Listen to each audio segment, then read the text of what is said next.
So the week that the soft NDA on Deadlock got lifted, I put out a bunch of videos just because I was really excited about the game. I was having a lot of fun playing it, and I was ready to talk about it with everybody. And I made primarily tutorial style content because that's kind of the type of content that I've made on this channel a lot. I feel like I'm pretty good at explaining things to newer people, and that's just kind of what I wanted to do. However, I think I was the victim of the Dunning-Kruger effect, which I'm not sure if you're familiar, but you just look at this graph. It is the relationship between your confidence and the amount of knowledge that you have. So if you look at this graph, you'll see that, as you move along this x-axis, this is the amount of knowledge that you have, and on the y-axis is the amount of confidence that you have. And you notice that at the beginning, you sort of have a rapid increase of confidence because you're learning a lot, you're learning a lot, you're learning a lot. And then eventually you reach the point where you realize, oh, I actually don't know anything about this at all. And then you sort of teeter off, and then you slowly, over time, begin to regain some of that confidence, right? Well, when I released those videos, I was right about here, right? I was still learning a lot, and I was starting to feel very, very confident about the different reads that I was having on the game.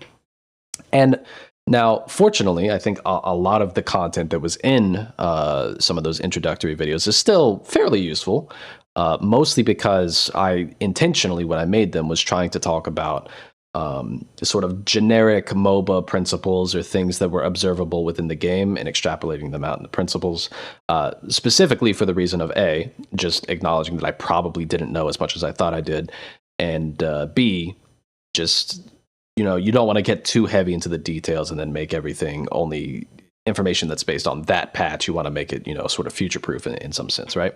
So I still think some of that is useful, but I sort of hit this peak shortly after releasing all those videos, and on this come down, I've sort of taken a little bit of a break from YouTube and even streaming a little bit to just try to get my confidence back up, try to figure out, what's going on and learn a little bit more about the game. So anyway, today, I wanted to talk to you about one of the biggest things, one of the biggest principles that I think has helped me and that I've learned over this past week, 2 weeks. I don't even know what it's been, but let's not waste any more time. Let's get right into it.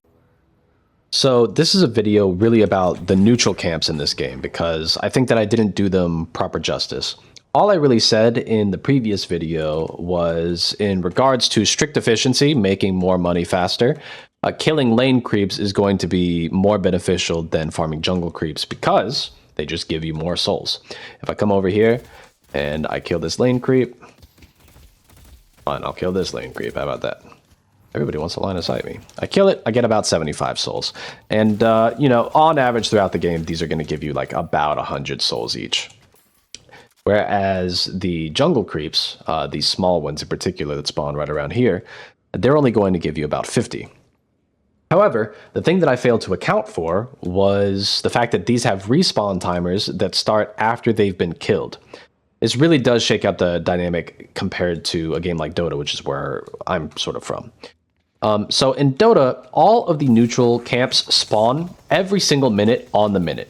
So they're going to spawn on 5 minutes, on 6 minutes, on 7 minutes, on 8 minutes. And the only way to prevent them from spawning is to basically occupy the space that they're going to be spawning in, or by putting like a ward in there so that they can't respawn. Basically, it has a check that says like, is anything in this box? And if it says yes, it doesn't spawn. That's it. So it can be really costly because in order to prevent the opponent from being able to farm their own camps, you have to go and like put wards in them, and then the wards can get found, and yada yada yada yada, etc. However, because the camps in this game spawn a set time after they've been killed, there is like a scarcity to them.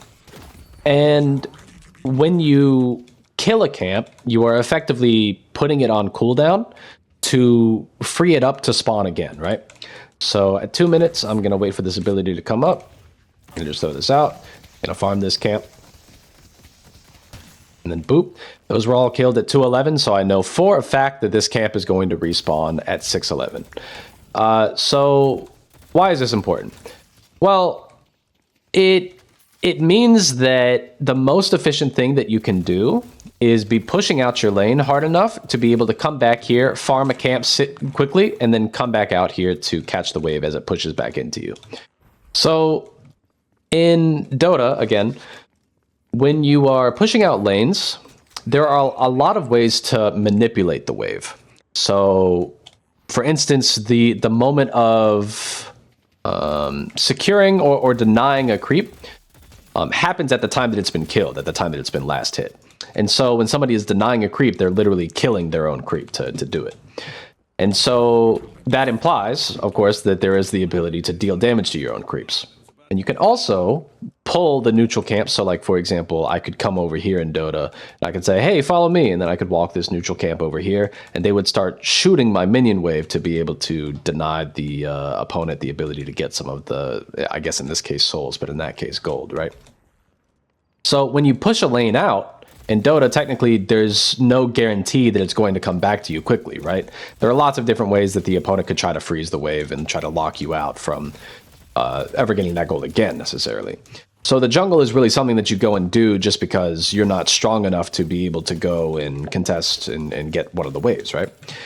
But here, the denying happens once something has already been last hit, and there's no ability to like shoot your own creeps or pull waves or anything like that to be able to basically prevent the wave from pushing back to you. When you push a wave out in this game, it's always going to come back to you no matter what. There's like nothing they can do about it. So there's a lot of strength in pushing the lane super hard.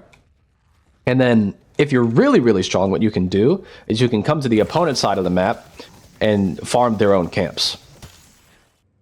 Another good way to think about this is that like the more frequently you're killing these camps, like the earlier you're killing these camps and putting them on cooldown, the more frequently they're going to spawn in your match. So suddenly a camp that might have spawned 4 times in your match is spawning 7 times in your match. And by farming the camps efficiently, you are effectively generating more money on your side of the map than the opponent might be on their side of the map, right? And similarly, see these respawn at 611. Similarly, if we like push out this lane really, really hard and then we go and we take some of their jungle camps, then we're not only stealing their money from them, basically, some of their resources from them, but we're denying them the ability to get it for a certain amount of time after that as well. Again, in Dota, since they respawn every single minute on the minute, you can't like push up and then take all of the jungle camps and then they're like, oh, I have nothing to farm for the next 4 minutes. That's not how it works. You can like ward the camps to make them not respawn, but that costs money and it's a finite resource and they can just kill it. And you know, it costs something A and there's answers to it B. This costs nothing and there is no answer to it. It just respawns a set time after it's been killed. So let's quickly talk about the rest of the camps real quick. So here, and I'll just make this bigger, you see that the small camps spawn at 2 minutes. And actually, before we even go further, there's an interesting quirk that I want to talk about with this. So if we go over to, in this instance, our purple lane,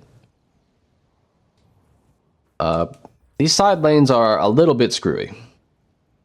So you'll notice that all of the other 3 lanes have small camps. This lane over here has this one. This lane, the green lane, has a small camp right here, and this blue lane has a small camp right here that we've been farming over and over. This purple camp, or this purple lane, technically doesn't have a small camp that they can safely just like go farm, right? All they have is this chapel, which is a medium-sized camp, and they have a medium-sized camp over there, and there's some stuff that's like back there, but those are all medium-sized, right? So in this lane, it's interesting, like, normally I would advise like, hey, you're trying to get strong enough so that after the 2 minute mark, as quickly as possible, you're able to go and farm your small camp. In this lane, however, I think it's slightly different. In this lane, you sometimes have to be strong enough to come and kill the opponent's small camp, which for 7 is as easy as just doing this and then walking away. You know, yeah, assuming that they're not trying to deny it, but you want to play aggressively and try to take this small camp. But anyway, as we were saying, the small camp spawn at 2 minutes. All of the destructibles, these are the little crates and the urns and stuff, they all spawn at 3 minutes. The rest of the camps are all going to spawn at the 7 minute mark, and those are both the medium and large camps. Now, everything respawns on a set timer after it's been killed or destroyed. So the destructibles are going to respawn 3 minutes after they've been killed or destroyed, I guess. The small camps are going to respawn 4 minutes after they have been killed, the medium camp 6 minutes after they have been killed, and the large camp is 8 minutes after it's been killed. So a 2-minute increase on each one. Now, I want to quickly mention that this principle of like pushing out and then farming doesn't necessarily just apply to like the small and medium neutral camps as well. So we're like pushing out in lane. After the 2-minute mark, we can come, okay, we farm our small camp, which is actually over there. We'll just clear this real quick.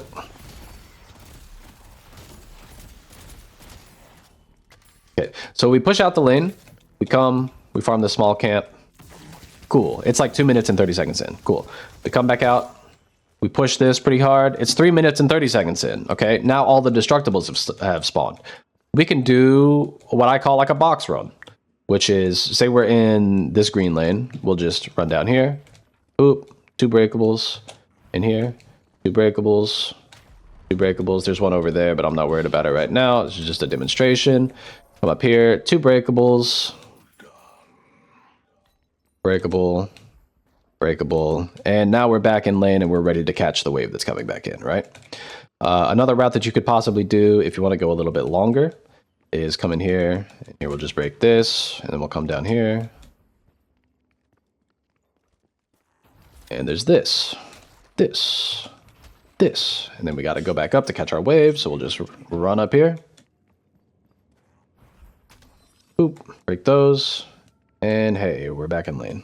A really safe position too, really far back.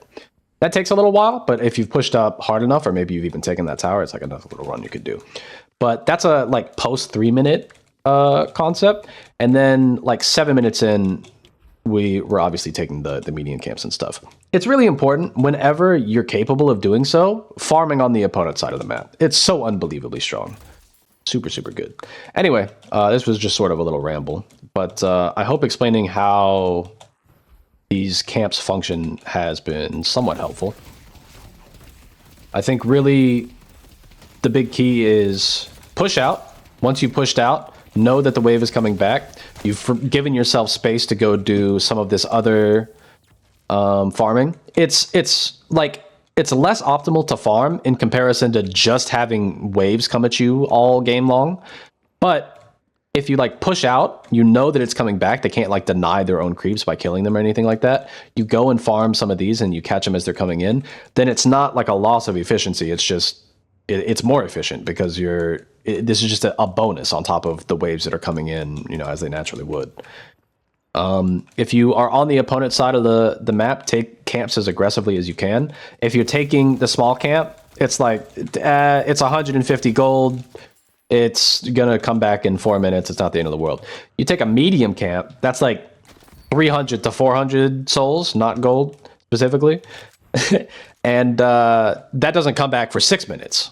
So it gets exponentially more punishing the higher up in camp tiers that you go. But yeah, that's it. That's what I got for you. I hope you've enjoyed this video, and I'll see you in the next one. All right, peace.